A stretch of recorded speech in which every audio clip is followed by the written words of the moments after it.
"Your Majesty," the nurse whispered, "the princes are gone." Adrian Blackwood did not move.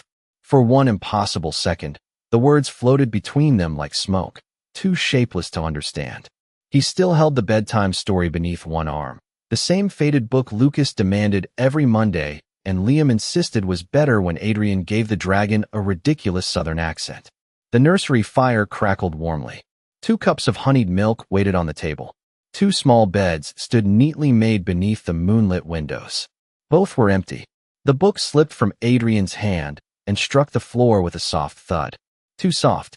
Terror should have sounded louder. "Gone where?"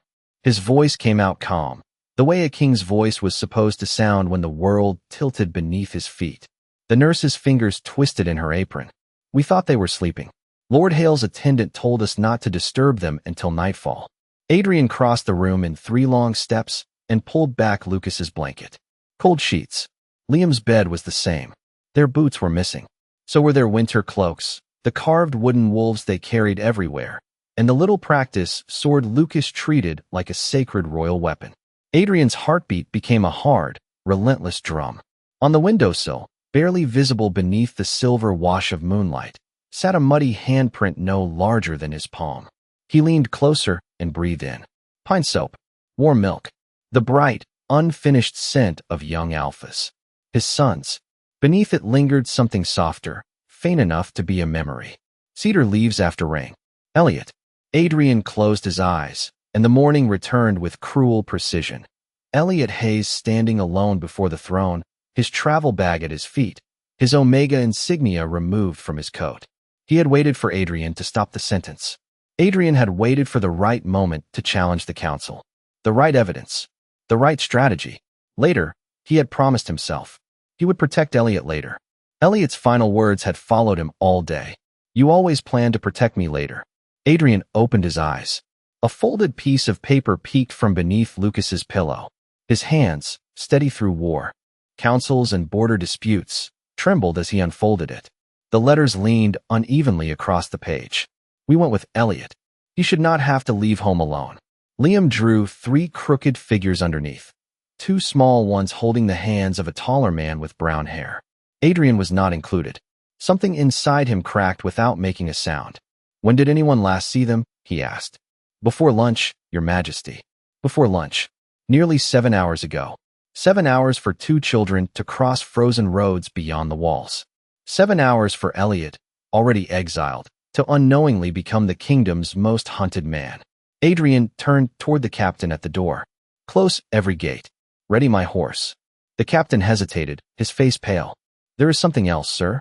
Chancellor Victor sent a patrol toward the northern border this afternoon." Adrian's gaze sharpened. "On whose authority?" Silence answered first. Then the captain swallowed. He said the Omega had taken the heirs. The fire popped behind them. Outside, the last strip of daylight vanished behind the mountains. Adrian looked once more at the empty beds, at the untouched milk, at the tiny letter accusing him more honestly than any council ever had. Victor's patrol had a 7-hour lead, and if they had been ordered to retrieve the princes, they would have carried the royal banner. They had not. 7 hours earlier, Elliot Hayes had stood beneath the white stone arches of the royal court and learned how quietly a home could reject someone. No chains restrained him. No guards touched him. That almost made it worse. The council had arranged the hearing with polished ceremony, as though exile were simply another item on the morning schedule. Chancellor Victor Hale stood beside the throne holding a stack of reports, each one claiming Elliot's Omega scent had weakened the young princes, disrupted their alpha development, and made them dangerously dependent on his presence. Elliot knew every accusation was false. He had spent 3 years measuring Lucas and Liam's fevers, recording their restless nights, and preparing the herbal tonics that helped them breathe when their instincts became overwhelmed. Yet his journals had vanished from the royal infirmary 2 days before the hearing. Now Victor was quoting fragments from altered copies while the council nodded, as if truth could be created by confidence alone. Elliot kept his eyes on Adrian. The Alpha King sat perfectly still beneath the Blackwood crest, broad shoulders rigid beneath his formal coat, silver gray eyes revealing nothing. Elliot knew that expression. Adrian wore it when calculating border agreements, grain shortages, and political traps. It meant he was thinking. Planning. Waiting. Elliot had once found that patience reassuring. That morning, it felt like abandonment dressed as wisdom. The evidence requires immediate separation, Victor announced. For the protection of the heirs, Elliot Hayes must leave Blackridge before noon and remain beyond the northern boundary. A murmur moved through the court. Elliot heard someone whisper that it was merciful. Merciful. He nearly laughed. Instead, he removed the small Omega insignia pinned above his heart. Adrian had given it to him after Lucas survived a terrible winter illness, saying Elliot would always have a place in the royal household. The metal felt cold in his palm now. "Do you have anything to say?" Adrian asked. His voice was controlled, but Elliot noticed the tension in his jaw. A foolish part of Elliot still hoped this was the moment Adrian would stand. He imagined the king dismissing the council, ordering a real investigation, and choosing him publicly for once. Seconds passed. The hall remained silent. Elliot placed the insignia on the marble step below the throne. "You always planned to protect me later," he said softly. Adrian's composure shifted for the briefest instant. Elliot saw regret. He saw fear. He did not see action, so he turned away. By 11:30, Elliot had packed one coat, 2 shirts, a medical pouch, and the pressed wildflower Liam had given him last spring. He was escorted through the courtyard without being permitted to visit the nursery. The wagon carrying palace linens waited near the gate, its canvas cover lifting in the cold wind. Elliot walked past it without noticing the 2 small shapes hidden beneath the folded blankets. Lucas held a finger to his lips while Liam hugged both carved wooden wolves against his chest. When the northern gate opened, Elliot stepped beyond the kingdom alone. At least, that was what everyone believed. By the time Elliot reached the old mile marker north of Blackridge, the kingdom had become a dark line behind him. The afternoon sky hung low and gray, and the cold pressed through his coat with patient determination. He had walked nearly 7 miles without looking back. Looking back was dangerous. Looking back might make him remember Liam falling asleep against his shoulder during thunderstorms, or Lucas pretending he was too old for bedtime stories while quietly correcting every word Elliot skipped. Looking back might make him remember Adrian standing beneath the royal crest and choosing silence. So Elliot kept moving until a faint sound reached him from the trees. A cough. Small. Unmistakably familiar. He stopped so quickly that his travel bag swung into his leg. For one hopeful second, he told himself it was a bird. Birds did not cough twice and then whisper. "Do you think he heard us?" Elliot turned. Lucas emerged first from behind a cedar tree, his winter cloak buttoned incorrectly and his wooden practice sword tucked beneath one arm.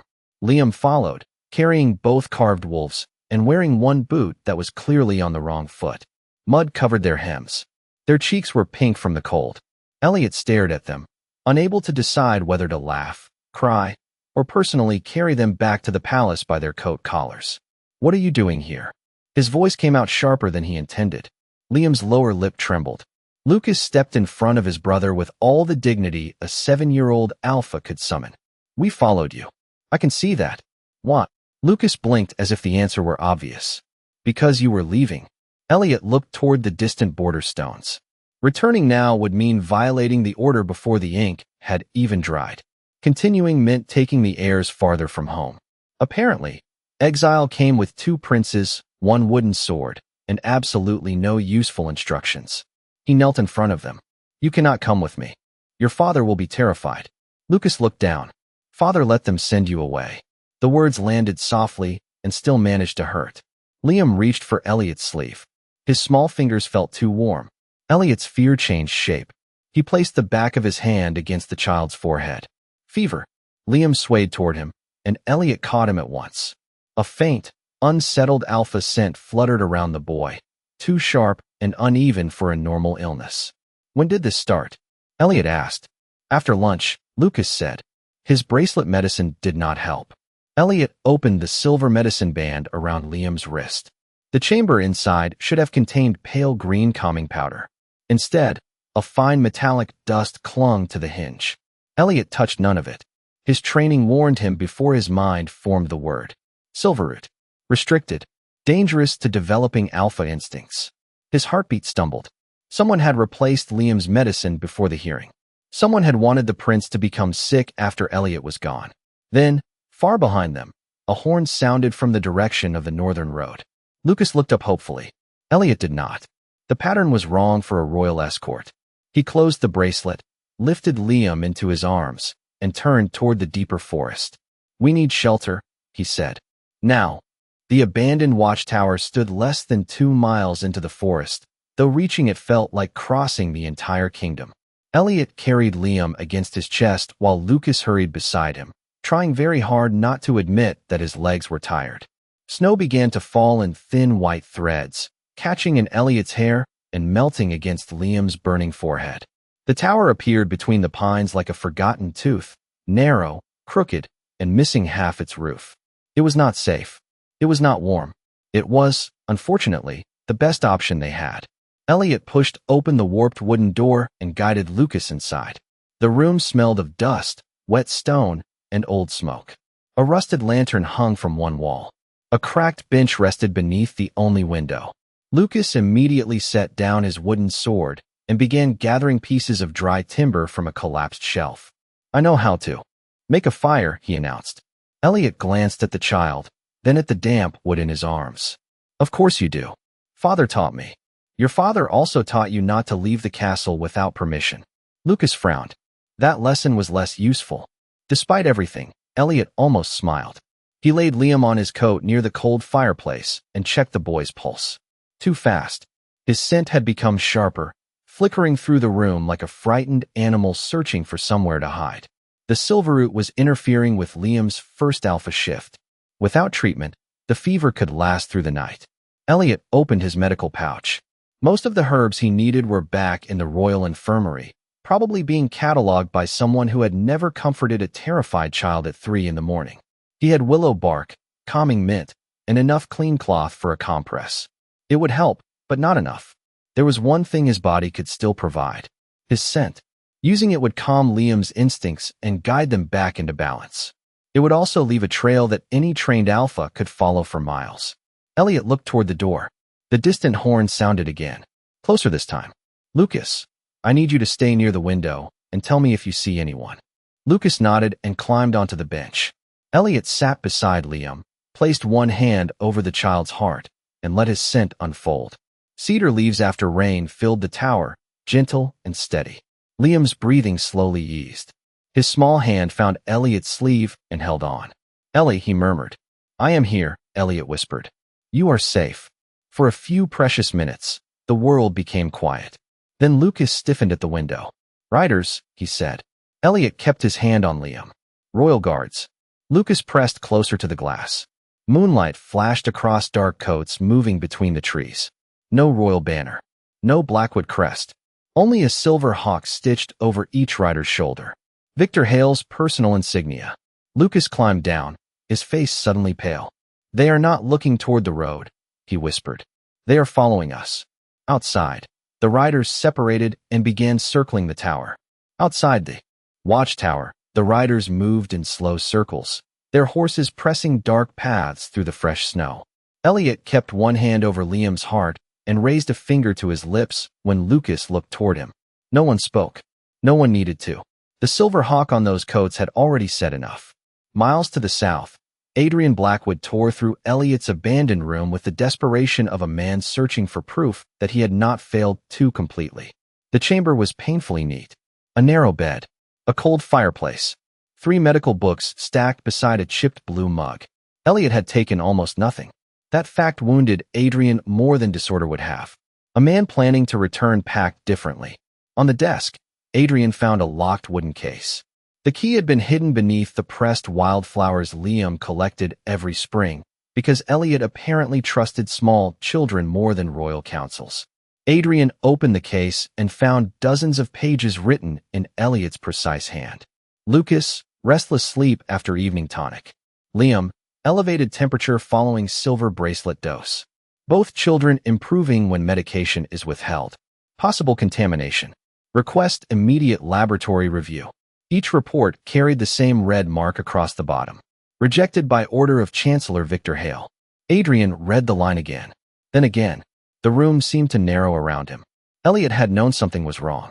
He had documented every symptom, every dose, every change in scent. He had tried to warn them for weeks, and Victor had buried the warnings before presenting altered records as evidence against him. Adrian gripped the edge of the desk until the wood pressed into his palms. He remembered Elliot standing below the throne that morning, waiting, not begging, not defending himself, waiting for Adrian to know him well enough to recognize a lie. Adrian had told himself restraint was wisdom. Investigation required patience. A king could not act on emotion. Yet Elliot had never asked him to act without thought. He had asked him not to confuse caution with cowardice. "Your Majesty." The captain appeared in the doorway, breathing hard. "We found the stable ledger." Chancellor Hale's patrol left before the exile order was formally sealed. Adrian turned slowly. Nearly an hour before, the meaning settled between them. Victor had not reacted to the prince's disappearing. He had prepared for it. Adrian gathered Elliot's reports and pushed past the captain. "Send loyal guards to the northern villages. No Silver Hawk insignias. No one answers to Hale. And you, sir?" Adrian pulled off the ceremonial clasp at his throat and dropped it onto a table. The crown, the council, and every careful calculation could wait. His sons could not. Elliot could not. "I am going after my family." The words escaped before he could measure them, and for once, Adrian did not correct himself. Outside, the night had swallowed the road. He mounted alone and followed the faintest trace of cedar through the snow. Several miles beyond the border, that scent suddenly changed. It carried fear, and something sharp enough to stop his heart. Elliot was in danger. The first knock against the watchtower door was almost polite. Elliot did not trust it. He drew Lucas closer and kept Liam wrapped in his coat beside the weak fire. Outside, a man called through the wood. "By order of the crown, surrender the princes." Elliot looked at the Silver Hawk visible through the cracked window. "The crown does not wear Chancellor Hale's crest," he answered. Silence followed. Then the latch shifted.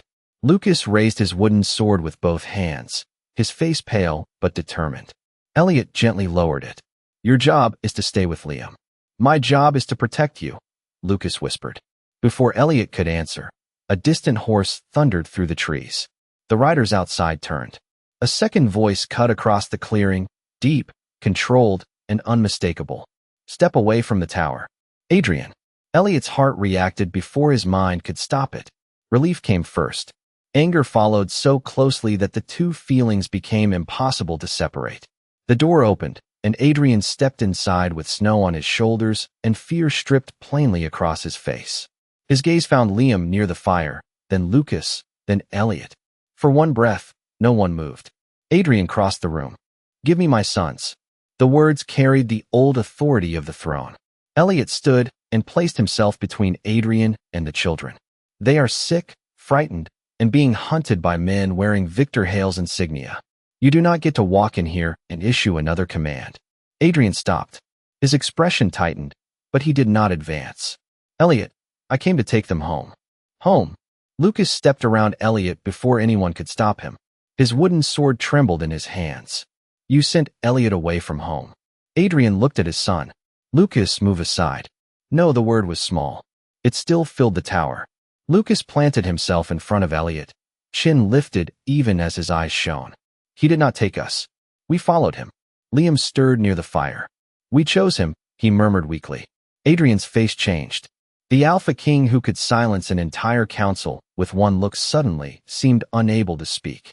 Elliot saw the moment understanding reached him. The children were not afraid of Elliot. They were afraid Adrian would separate them again. Outside, one of Victor's riders called that the Omega had kidnapped the heirs.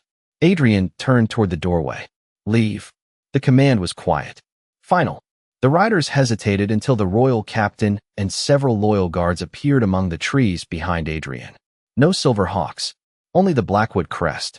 Victor's men retreated into the darkness, but one remained, his courage collapsing beneath Adrian's stare. "Why were you sent?" Adrian asked. The man looked toward the forest, then at the sick child beside the fire. "We were told there could be no witnesses," he said. The room went still. Adrian slowly faced Elliot again. This time, there was no command in his voice. "What did Victor do to my sons?" Lucas answered before Elliot could. "I took something from Chancellor Hale's office." He reached beneath his cloak and pulled out a small glass vial sealed with black wax. He told his assistant it had to disappear before the council meeting. Adrian accepted the vial without touching the powder inside.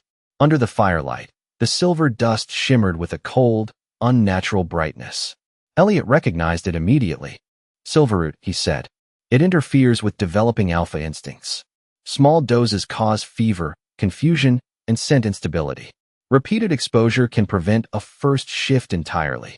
Adrian's gaze moved to Liam. How long? Based on my records, several weeks. Elliot hated how calm his own voice sounded. Calm was easier than admitting he had nearly failed to see the pattern in time. Victor replaced their medicine, blocked my reports, and blamed their symptoms on me. Once I was gone, Liam would become worse. Lucas would follow. The council would declare both heirs unfit. Adrian stared at the vial, as though it contained every moment he had ignored. Then Victor could support another branch of the family for the throne. A branch loyal to him, Elliot said. Liam made a small sound beside the fire. His fingers curled against the blanket. A faint line of gold appeared around his pupils, then vanished. Elliot dropped to his knees beside him. The moon is rising. Adrian knelt across from him. What does that mean? His first shift is trying to begin, but the Silverroot is blocking it. His instincts are pushing forward while his body is being forced back. Liam's breathing became uneven. Lucas sat beside his brother and took his hand. Tell him to stop, he whispered. Elliot looked at the child's frightened face. He cannot stop it, but we can help him through it. He opened his medical pouch and found only the herbs he had already used. Nothing strong enough remained. His own scent had steadied Liam earlier, but the poison was now reacting to the moonlight. Elliot could release more, enough to guide Liam through the shift, but doing so without support could leave his Omega senses permanently damaged. Adrian read the answer in his silence. What do you need? An alpha anchor, Elliot said. A temporary pack oath could spread the strain between us. Hope flashed across Adrian's face, then stopped when Elliot lifted his eyes. Do not mistake necessity for permission. Adrian went completely still. The fire cracked between them. Outside, snow whispered against the tower walls. Adrian slowly removed the royal ring from his hand and placed it on the stone floor. Then he set aside his sword and bowed his head. Not as a king, not as an alpha expecting obedience, as a man asking for trust he had not earned.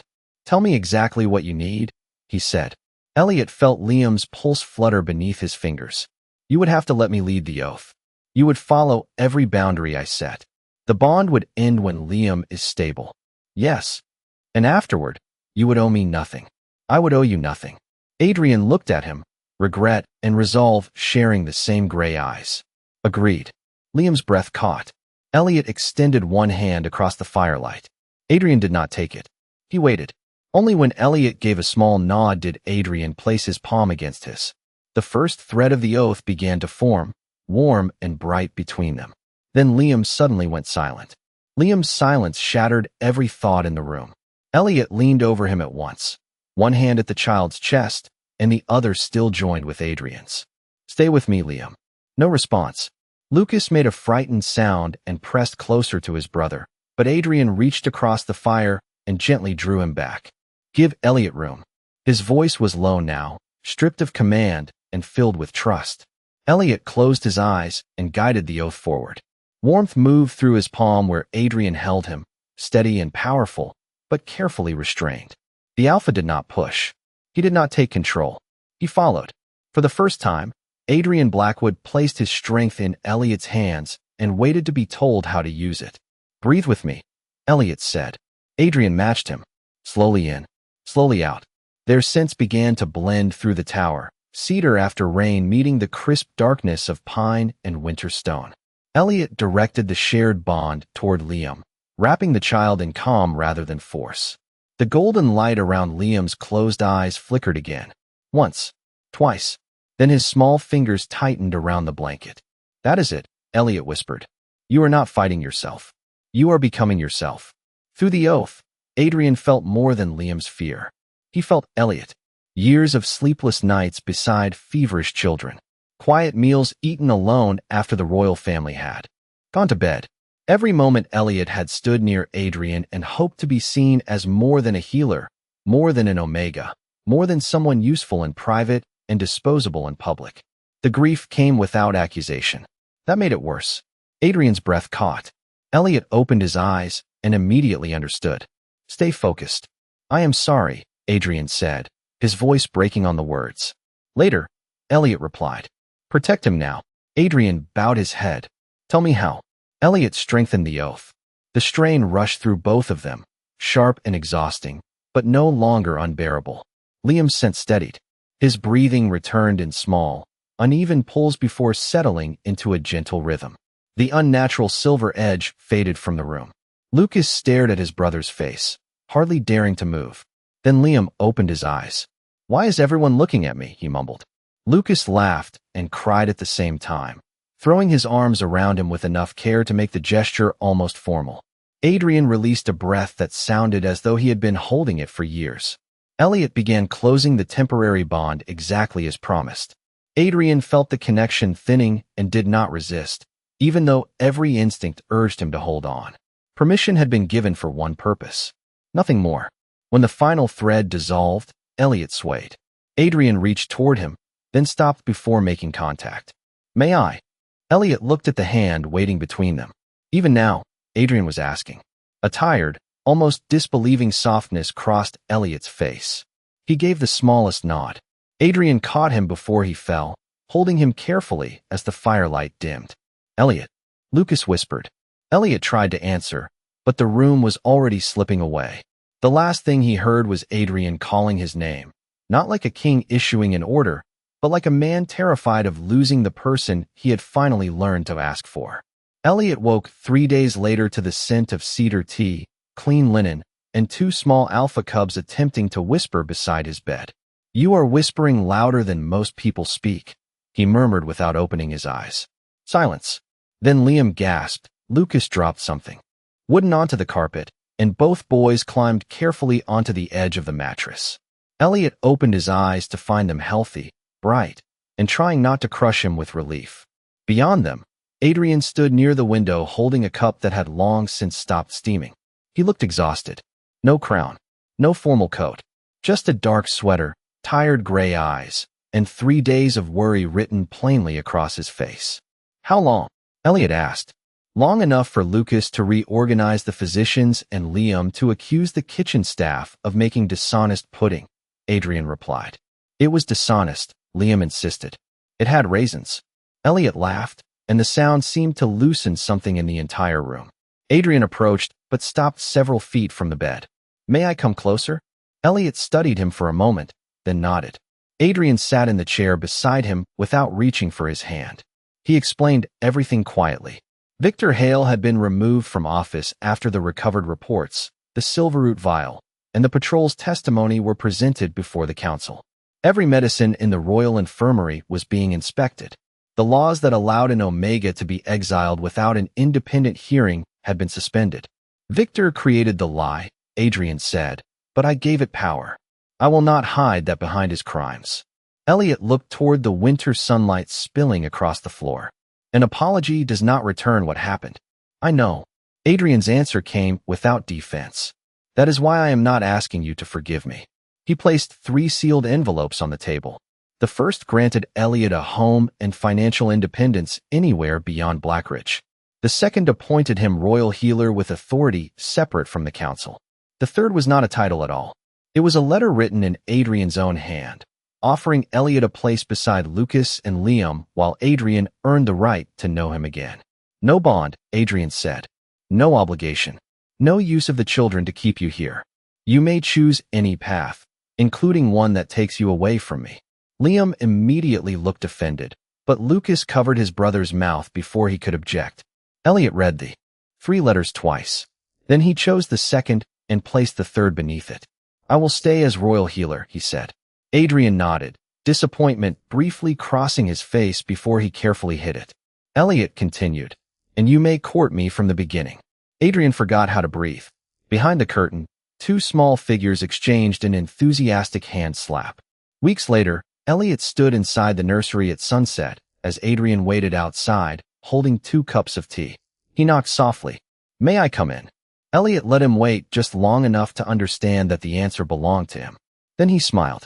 You may enter, Your Majesty, but only because you finally asked. Adrian stepped through the doorway and beyond the windows, The gates that had once sent Elliot into exile opened beneath the first light of spring.